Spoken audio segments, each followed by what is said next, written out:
Here's how our current onboarding form works. Right now, we use React useState to track which step that a user is on. Each form step was shown conditionally based on the step state. So when the user clicks the next button, we update the state like this. This approach works, but it's not foolproof. For example, you may want to send a user the actual URL of the step to fill. And if you create your onboarding form this way, they will always have to start from the beginning. Now we are going to use Next.js URL-Based Navigation. So this way users can navigate to the next step with a URL. So we take out our use state here, and we are going to use useSearchParams from Next.js. useSearchParams is a Next.js hook that allows us to access the URL query parameters. And right underneath this, we're going to create a step ID variable. And this step ID is going to use useSearchParams to get the current step. So what this code really does is that it extracts the value of the step parameter from the URL. Now we need to find the index of the particular step. So I say let step equal to steps.findIndex step, and I use the step ID to match. We say if the step.id is equal to step ID. Steps.findIndex searches for the steps in the steps array that matches the step ID from the URL query parameter. So if a match is found, it returns the index of that step in the array, and if no match is found, it automatically returns -1. So let's define what should happen if it goes to -1. So we say if step equal to -1, set the step to 0. And this means that if no step was found, it goes back to the initial first step, which is the personal info step. Here we say if the step ID is equal to done, we want to set the step to steps.length, and that effectively means that the form is completed. Now underneath here, we're also going to use the useRouter hook. So I'm going to set up a router and call the useRouter hook from Next.js. And what this does is that useRouter provides access to the router instance. It allows us to be able to navigate between pages, modify the URL, or even retrieve route information.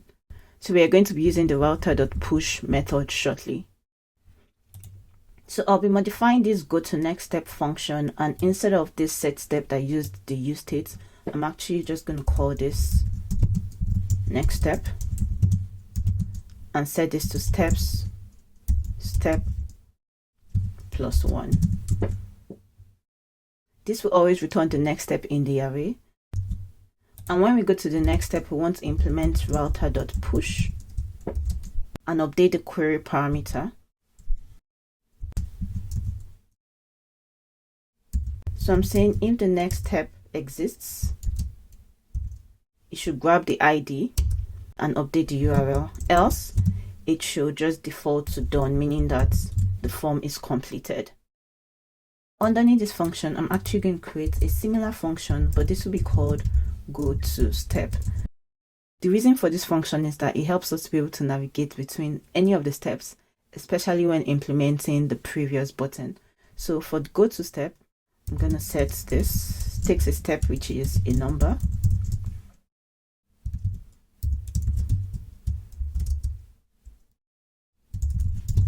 and I have next step. This function looks up the steps array and retrieves the step at the specified index. So if the step is 1, for example, it gets the step at index 1, and that will be work info. Now if that next step exists, we want to implement the router.push method and update the query parameter to have step equal to the next step.id. So wherever the ID is, the URL automatically changes to it. So now on our steps.root component, instead of having our set step that was coming from our use state earlier, we're just going to change this to go to step function that we created just now. Let's go over to our UI and see how our form works.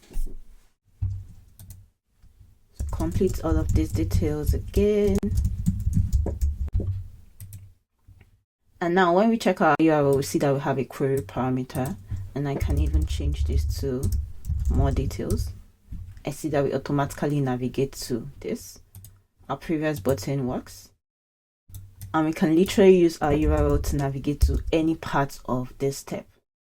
By structuring our form around the query parameters, we've been able to improve the user experience. Users can now jump between steps easily, and users can even copy and share a link to a specific step. Go ahead to even explore and make your onboarding form even more robust, and to do that, you may want to check out the Chakra UI documentation to get more ideas on how to even improve your components. Thanks for watching this tutorial. Don't forget to check out the GitHub repository so that you can get access to the code. And yeah, like this video, subscribe to my channel so you don't miss my next tutorial. I'll see you in another one.